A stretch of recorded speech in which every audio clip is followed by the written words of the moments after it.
علیکم ورحمۃ اللہ وبرکاتہ۔ آج کی حدیث حضرت انس رضی اللہ تعالیٰ عنہ سے روایت ہے انہوں نے کہا بہت کم ایسا ہوتا کہ رسول اکرم صلی اللہ علیہ وسلم کسی شخص کو ایسی بات پر جو آپ صلی اللہ علیہ وسلم کو ناپسند ہوتی منع در منع ٹوکتے۔ ایک دن ایک شخص آپ صلی اللہ علیہ وسلم کی خدمت میں آیا، اس کے لباس پر زردی کا نشان تھا۔ جب وہ مجلس سے اٹھ کھڑا ہوا تو آپ صلی اللہ علیہ وسلم نے فرمایا اگر یہ اس زردی کو بدل ڈالتا یا صاف کر دیتا تو بہتر ہوتا۔ حضرت انس رضی اللہ تعالیٰ سے روایت ہے، انہوں نے کہا بہت کم ایسا ہوتا کہ رسول اکرم صلی اللہ علیہ وسلم کسی شخص کو ایسی بات پر جو آپ صلی اللہ علیہ وسلم کو ناپسند ہوتی منع در منع ٹوکتے۔ ایک دن ایک شخص آپ صلی اللہ علیہ وسلم کی خدمت میں آیا، اس کے لباس پر زردی کا نشان تھا۔ جب وہ مجلس سے اٹھ کھڑا ہوا تو آپ صلی اللہ علیہ وسلم نے فرمایا اگر یہ اس زردی کو بدل ڈالتا یا صاف کر دیتا تو بہتر ہوتا۔ حضرت انس رضی اللہ تعالیٰ عنہ سے روایت ہے، انہوں نے کہا بہت کم ایسا ہوتا کہ رسول اکرم صلی اللہ علیہ وسلم کسی شخص کو ایسی بات پر جو آپ صلی اللہ علیہ وسلم کو ناپسند ہوتی منع در منع ٹوکتے۔ ایک دن ایک شخص آپ صلی اللہ علیہ وسلم کی خدمت میں آیا، اس کے لباس پر زردی کا نشان تھا۔ جب وہ مجلس سے اٹھ کھڑا ہوا تو آپ صلی اللہ علیہ وسلم نے فرمایا اگر یہ اس زردی کو بدل ڈالتا یا صاف کر دیتا تو بہتر ہوتا۔ تشریح: معاشرے کے بااثر اور ذمہ دار افراد اگر بات بات پر لوگوں کو منع در منع ٹوکنے لگیں تو اس خوشگوار اثر پڑنے کے بجائے ہو سکتا ہے کہ صد اور سرخوشی کی بیماری پیدا ہو جائے۔ اس لیے اصلاح کے بارے میں حکیمانہ طریقہ کار اختیار کرنا چاہیے۔ ابھی ہم لوگ اس حدیث پڑھے، اس حدیث میں آپ صلی اللہ علیہ وسلم جو ہے وہ بندے کے لباس پر جو زرد کا نشان تھا، آپ صلی اللہ علیہ وسلم نے فرمایا کہ اس سے یہ شخص جو اگر اس کو بدل دیتا یا صاف کر دیتا تو بہتر ہوتا۔ تو تشریح میں لکھنے والے لکھتے ہیں کہ حضور صلی اللہ علیہ وسلم بہت کم مرتبہ جو ہے آپ صلی اللہ علیہ وسلم جو ہے کسی کو منع در منع جو ہے ٹوکتے تھے۔ تو آج کل جیسے ہم لوگ ایک حدیث پڑھے تھے جس میں جو ہے اکتا زیادہ فالو اپ کرنے سے جو انسان جو ہے اکتا جاتا، تو اسی سلسلے میں یہ حدیث بھی ہے۔ اس سلسلے میں اس حدیث میں فرماتے ہیں کہ منع در منع ٹوکنا اکثر آپ دیکھیں گے کل ہمارے یہ تحسین بھائی میں آپ کو روک رہا ہوں، یہ منع در منع نہیں ہے، یہ منہ در منہ ہے۔ منہ در منہ ہے، اچھا جی جی، میم نون یہ ہے آخر میں جی منہ۔ اس میں یہ کہ سامنے ایک دم کسی کے سامنے کسی چیز کو ٹوکنا، اس کے بارے میں جی منہ در منہ۔ جی ہاں، بیان کیجیے جی۔ تو اکثر آپ دیکھتے ہیں کہ الحمدللہ ہمارے تنویر بھائی بتا رہے تھے کہ بچوں کو ہینڈل کرنے کے بارے میں جو فالو اپ کرتے لوگ جو ہے اکثر جو بچے زیادہ بات کرنے کی وجہ سے جو ہے بچے بھی جو اکتا جاتے ہیں، مینس ٹائرڈ ہو جاتے ہیں، بور ہو جاتے ہیں، اور جو ہے بات کو جو ہے ایگزیکٹلی ابزرو نہیں کر پاتے۔ تو اسی سلسلے میں یہ حدیث بھی ہے کہ منہ در منہ جو ہے ٹوکنا، اٹھے تو ایک بات بول دیتے، بیٹھے تو ایک بات بول دیتے۔ تو اس حدیث سے ہم نے یہ نصیحت ملتی کہ جو ہے حکیمانہ، وہ نیچے تشریح میں لکھنے والے بھی لکھتے ہیں کہ اکثر معاشرے کے بااثر ذمہ دار افراد جو ہے بات بات پر لوگوں کو جو ہے اپنے سبارڈینیٹ جب منہ در منہ ٹوکنے لگتے تو کیا ہوتا کہ خوشحالی اور اچھا اثر پڑنے کی بنسبت جو ہے وہاں پہ جو ہے شخص جو ہے سرکشی کی بیماری پیدا ہو جاتی ہے۔ تو یہ جو ہے فرماتے ہیں۔ جی تنویر بھائی، آپ اس میں اور روشنی ڈالیں۔ جی السلام علیکم۔ وعلیکم السلام۔ اس پر میری روشنی یہ ہے کہ مجھے محسوس ہوتا ہے کہ ہم سب کو اس حدیث پہ بہت غور کرنا چاہیے، اور ہم سب کی اصلاح کی اس میں ضرورت ہے، کیونکہ اس میں ہم بھی شامل ہیں اس میں. اور آپ سب دعا کریں کہ اللہ تعالیٰ جو ہے ہم کو جو ہے اس گناہ میں مبتلا ہونے سے بچائے. بس اس سے زیادہ میں اور کچھ نہیں کہوں گا اس حدیث پر، اور اس پر بہت دھیان دینے کی ضرورت ہے بہرحال ہم سب کو. جزاک اللہ خیر. جی عبدالرحیم بھائی. عبدالرحیم بھائی جی السلام علیکم ورحمۃ اللہ وبرکاتہ. اس حدیث کے سلسلے میں آپ کچھ ایڈ کرنا چاہیں تو.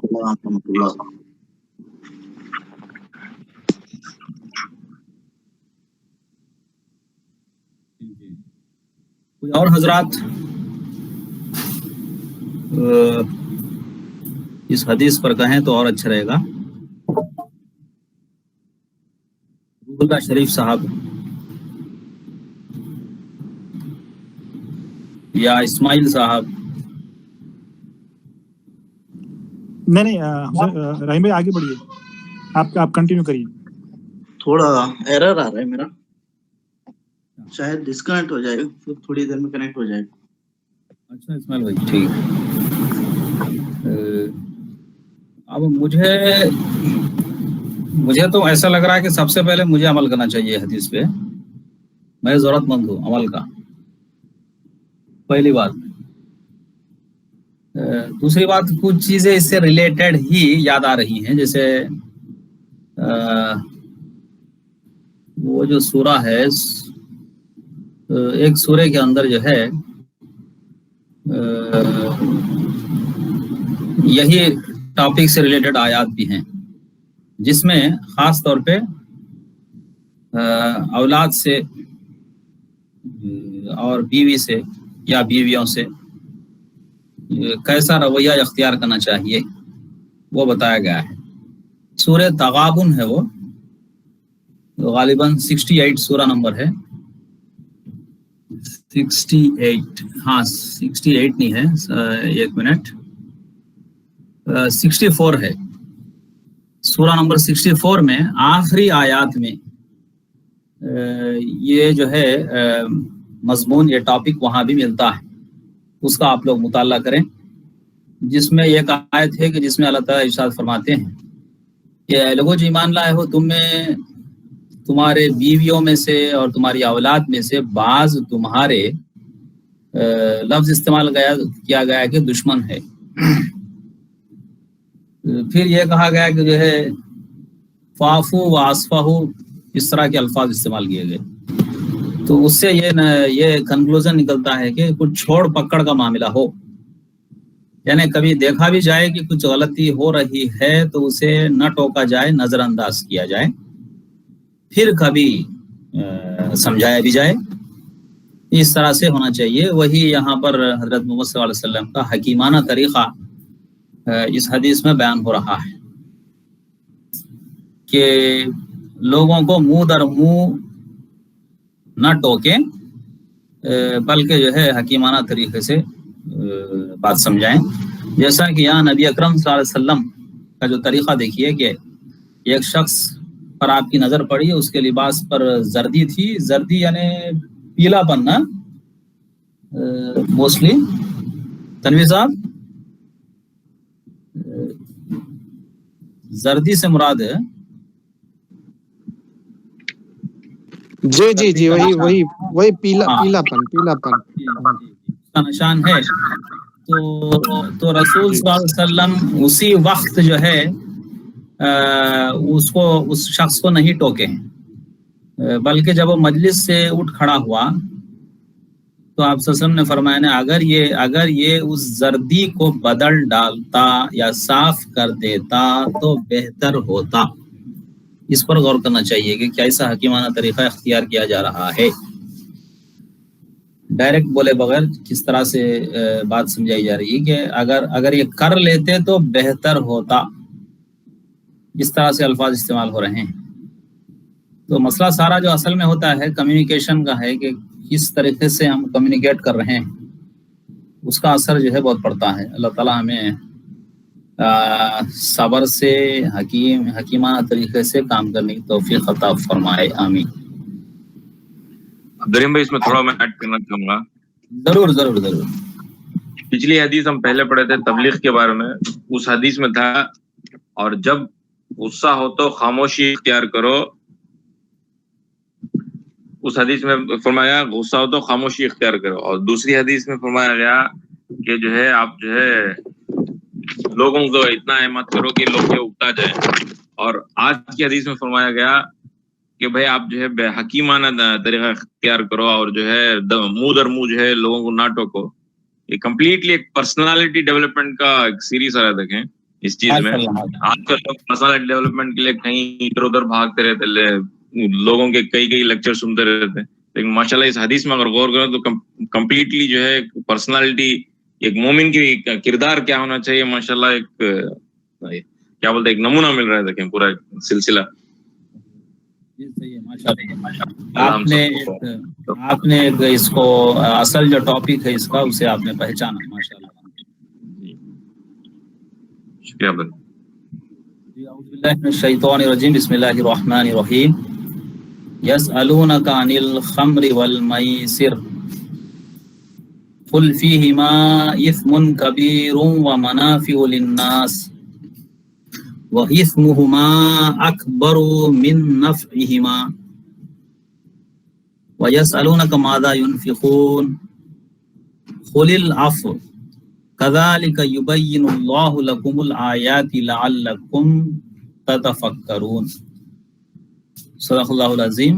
اللہ کے نام سے شروع جو بے انتہا مہربان اور رحم فرمانے والا ہے.